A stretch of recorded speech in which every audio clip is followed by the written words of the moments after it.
This channel does not promote any violent, harmful, or illegal activities. All content provided by this channel is meant for an educational purpose only. নমস্কার, সত শ্রী আকাল। All in one YouTube চ্যানেলে তোমাদের সকলকে স্বাগত। তো বন্ধুরা, গতকালকে ওয়াকফ নিয়ে একটা আন্দোলন এবং এসআইআর বা ওবিসি সার্টিফিকেট যেগুলো বাতিল হয়েছে এবং ওবিসিকে নিয়ে যে তালবাহানা চলছে আমাদের রাজ্যে, তার ফলে টোটালি পুরো কলেজ থেকে ইউনিভার্সিটি থেকে শুরু করে সমস্ত জায়গায় ভর্তি পুরো একদম বন্ধ। উচ্চ মাধ্যমিক হয়ে গেছে, 3 মাস 4 মাস রেজাল্ট আউট হয়ে গেছে, এখনো পর্যন্ত কোনো স্টুডেন্ট ভর্তি হতে পারলো না বন্ধুরা। তাদের লাইফ পুরো শেষ। এমনিতে শিক্ষিত সমাজের তো লাইফ শেষ, তার মধ্যে উচ্চ মাধ্যমিক যারা পাশ করছে তাদেরও লাইফ শেষ। হ্যাঁ, এইবার এই স্টুডেন্টগুলো কলেজে ভর্তি হবে দেরি করে, ডাক্তারি পড়ুয়ারা কলেজে ভর্তি হবে দেরি করে, ইঞ্জিনিয়ারের পড়ুয়ারা কলেজে ভর্তি হবে দেরি করে। তাতে কি হবে, একটা বছরের মধ্যে 6 মাস শেষ হয়ে গেলে তাহলে ওই 6 মাসে এই পড়ুয়ারা কতটা পিছিয়ে পড়বো এই সিলেবাসের ক্ষেত্রে ভাবা যায়? সেটা কোনো কারো কিছু যায় আসে না।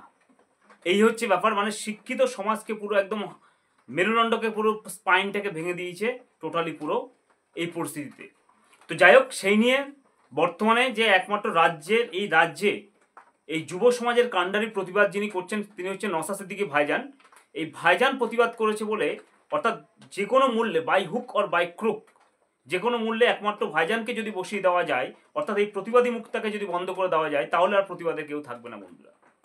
যার জন্য কালকে ধর্মতলায় যখন এই প্রতিবাদটা করেছিল ভাইজান, তখন তাকে যেভাবে বিভিন্ন রকমের পরিকল্পনা করে, চক্রান্ত করে যেভাবে তাকে হ্যাকেল করা হয়েছে, যেভাবে তাকে অ্যারেস্ট করা হয়েছে এবং তার উপরে যেভাবে অকথ্য অত্যাচার করা হয়েছে, শুধু তার উপরে নয়, সেখানে অনেক সুনামধন্য জ্ঞানী মানুষরা উপস্থিত ছিলেন, অ্যাডভোকেটরা ছিলেন, ইঞ্জিনিয়ার ছিলেন, আরও অনেক হাই কোয়ালিফাইড এডুকেটেড পার্সনরা ছিলেন সেই আন্দোলনে। তো সেখানে তাদেরকে প্রায় 95 জনকে ডিটেন করা হয়, আটক করা হয় এবং তাদেরকে অ্যারেস্ট করা হয়। সারা রাত তাদেরকে সেখানে জেলে অর্থাৎ থানায় বসিয়ে রাখা হয়। এইভাবে তাদের উপরে সত্যকে যাতে কণ্ঠস্বর, সেই কণ্ঠস্বরটাকে দমিয়ে রাখার চেষ্টা করা হয়েছিল। তো বন্ধুরা, চিরকাল সত্যের জয় হয়, সত্যের কণ্ঠস্বর কেউ রোধ করতে পারে না। নওশাদ সিদ্দিকী ভাইজান যে সত্যের জয় নিয়ে সত্যের পথ ধরে চলছে, তার উপর তাকে এর আগে 40 দিন জেল খাটানো হয়েছিল। এই গতকালকেও ধর্মতলায় তার উপর যেভাবে অত্যাচার করা হয়েছে, তার বুকে ঘুষি মারা হয়েছিল। এবং কিভাবে দেখেছে তাকে প্রিজন ভ্যানে তোলা হয়েছে একজন এমএলএকে, এইভাবে তার উপরে যে অত্যাচার করা হয়েছে, সেই অত্যাচার কিন্তু দমিয়ে রাখা যাবে না। সব থেকে বড় কথা হচ্ছে কি, নওশাদ সিদ্দিকী ভাইজান মানুষের এই হৃদয়ে রয়েছে বন্ধুরা, এই হৃদয়ে বা বুকে রয়েছে, যেখান থেকে কোনো দিন বের করা যাবে না। কারণ তোমরা দেখতে পাচ্ছ আমার মোবাইল স্ক্রিনে, এই বৃষ্টি মাথায় পরিস্থিতিতে ভাইজান এমন একটা লিডার যার জন্য মানুষ, all kind of people are ready to sacrifice their life for our dearest ভাইজান। কারণ এই বৃষ্টি পড়ছে, সেই বৃষ্টি মাথায় ও ভাইজানের জন্য সবাই কিন্তু টোটালি পুরো জীবন দেওয়ার জন্য প্রস্তুত রয়েছে। তারা টোটালি পুরো অধীর আগ্রহে ওয়েট করছে কখন ভাইজান এই ছাড়া পাবে, ভাইজানের সঙ্গে কখন তারা সাক্ষাৎ করবে। তাই জন্য এই বৃষ্টিকে উপেক্ষা করেও তারা কিন্তু মানুষের ঢল কিন্তু যেভাবে কোর্ট চত্বরে থেকে শুরু করে সমস্ত জায়গায় দেখা দিয়েছে, এরকম স্পন্টিনিউয়াস স্বতঃস্ফূর্ত কোনো নেতার জন্য কোনো কর্মীরা থাকে না। কারণ নওশাদ সিদ্দিকী ভাইজানটাই হচ্ছে এমন যে কর্মীদের জন্য তিনি নিজের জীবনটাকে স্যাক্রিফাইস করে। এই হচ্ছে গিয়ে একজন নেতা, লিডার, যিনি শুধুমাত্র আইএসএফ এর কর্মীদের জন্য নয়, সাধারণত মানুষ অর্থাৎ পশ্চিমবাংলা 10 কোটি মানুষের উপকার চান। এমন একটা বিধায়ক যিনি বিরোধী অপোজিশন পার্টির যে সমস্ত কর্মীরা রয়েছে তাদেরকেও বলেন যে কেউ কারোর সঙ্গে একে অপরের সঙ্গে মারামারি করবে না। এমনকি রুলিং পার্টির কর্মীদেরকেও বলেন যে একে অপরের সঙ্গে মারপিট করে না, অশান্তি করবেন না, আপনারা নিচুতলা কর্মীরা সবাই একসাথে থাকবেন। তাই এরকম লিডার আজকে এই স্বাধীনতার পর থেকে আমাদের পশ্চিমবাংলায় আর দেখা যায়নি বন্ধুরা। তো সেরকম লিডারকে হিন্দু, মুসলিম, বৌদ্ধ, জৈন, খ্রিশ্চান সমস্ত মানুষ চাইছে বন্ধুরা আজকে। এবং এই লিডার একমাত্র পশ্চিমবঙ্গের হবু মুখ্যমন্ত্রী, চিফ মিনিস্টার হবে এবং তিনি পশ্চিমবাংলার পরিস্থিতি পরিবর্তন করতে পারবে। যুব সমাজের জন্য তিনি ভাবেন, কারণ 22,000 যে টেট উত্তীর্ণ যে হবুর টিচার, যাদের উপরে তার আগের দিন যে করুণাময়ীতে অকথ্যভাবে অত্যাচার করেছে, সেই নিয়ে ভাইজান মুখ খুলেছেন। এই মুখ খুলেছেন বলেই তার উপরে এত অত্যাচার। তিনি দলিত পীড়িত মানুষের জন্য মুখ খুলেছেন বলে তার উপরে এত অত্যাচার, ওয়াকআপ নিয়ে তিনি আন্দোলন করেছেন বলে তার উপরে এত অত্যাচার। এই সমস্ত ওবিসি এসটি সম্প্রদায়ের ভাইরা এসটি সার্টিফিকেট পাচ্ছে না, অথচ ব্রাহ্মণ এসটি হয়ে বসে রয়েছে বন্ধুরা আমাদের বাংলায়, সে আবার চাকরি করছে। এই মিসসেলেনিয়াস পরীক্ষা কিছুদিন আগে প্রিলিম পরীক্ষা হয়েছে, সেখানে একজন ব্রাহ্মণ তিনি এসটি ক্যাটাগরিতে মানে প্রিলিম কোয়ালিফাই করে গেছেন বন্ধুরা।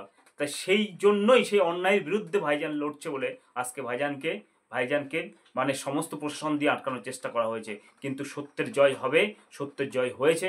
ভাইজান আজকে ছাড়া পেয়েছে এবং ভাইজান আরও এগিয়ে যাবে, কারণ এখন টোটালি পুরো আগে যা ছিল, এখন এই যে এই 2 দিনে যা হলো, আমি মনে করি টোটাল 10 কোটি মানুষ আজকে ভাইজানের সঙ্গে রয়েছে।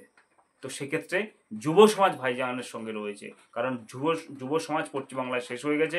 এই যুব সমাজকে এগিয়ে নিয়ে যাওয়ার যে দায়িত্বভার ভাইজান তুলে নিয়েছে এবং যুব সমাজও ভাইজানের সঙ্গে রয়েছে এবং থাকবে বন্ধুরা। এবং আরেকটা কথা বন্ধুরা বলে রাখি, এই ভাইজানকে দেখো, আজকে কথাটা হয়তো অনেক গভীর কথা হয়ে যাবে, কিন্তু একটা বাস্তব সত্যি কথা বলছি। কেন এটা হয়েছে, কেউ কাউকে সন্তুষ্ট করতে চাইছে ভাইজানকে অ্যারেস্ট করে, ভাইজানকে দমিয়ে রেখে। কারণ কি, কিছুদিন আগে আমরা দেখেছি ওই যে 26,000 যে চাকরির দুর্নীতিতে পার্থ চ্যাটার্জি নামক যে লোকটি, সে জামিন হয়ে যায়। তারপরে আরেকটা কে জামিন হয়, সুদীপ্ত সেন দেবযানীর কথা মনে পড়ে, যারা সারদা নারদা এত বড় একটা স্ক্যাম হয়েছে, সেখান থেকেও তারা জামিন হয়ে যায় বন্ধুরা। তাহলে এইটা একটা উপহার, বাংলায় একটা উপহার পেয়েছে, আর দিল্লির বাংলাও তো একটা কর্তব্য আছে দিল্লিকে উপহার দেওয়া।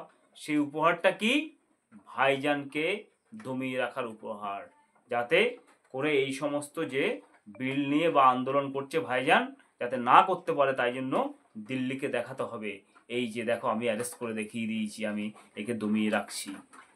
আর দিল্লি তাদেরকে উপহার দিছে, কিসের উপহার, ওই যে কি বললাম, সারদা নারদা, সুদীপ্ত দেবযানীর,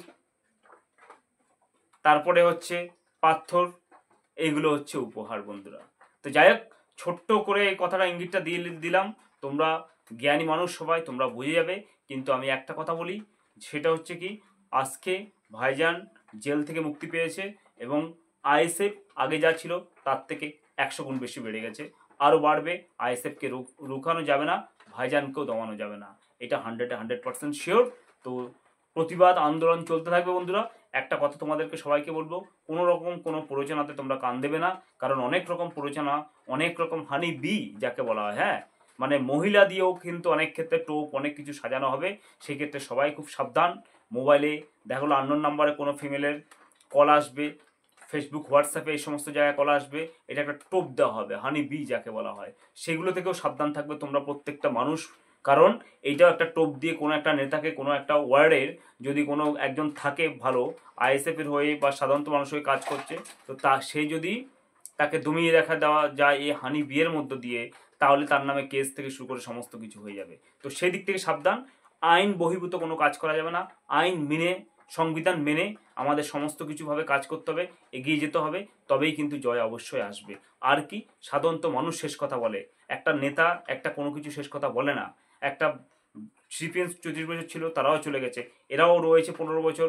তো মানুষের হাতে ক্ষমতা, মানুষ সেই ক্ষমতা এরাও এদেরকেও শেষ করে দেবে, অর্থাৎ এরাও কিন্তু সেই ক্ষমতা থেকে চলে যাবে মানুষের গণতান্ত্রিক অর্থাৎ যে সংগঠনের মধ্যে দিয়ে, সেটার মধ্যে দিয়েও চলে যাবে। তাই জন্য আমাদেরকে কী করতে হবে, গণতান্ত্রিকভাবে লড়াই করতে হবে, এই লড়াই জারি থাকবে, লড়াইয়ের মধ্য দিয়ে জয় ছিনিয়ে নিতে হবে।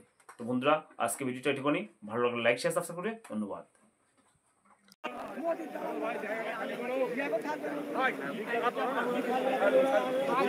আস্তে আস্তে যান এবার ভাই, এবার আমাদের ভালোবাসার অনুরোধ আপনাদের কাছে, আপনারা আস্তে আস্তে যান, আমাদের নেতৃত্বরা মিটিং এ বসবে।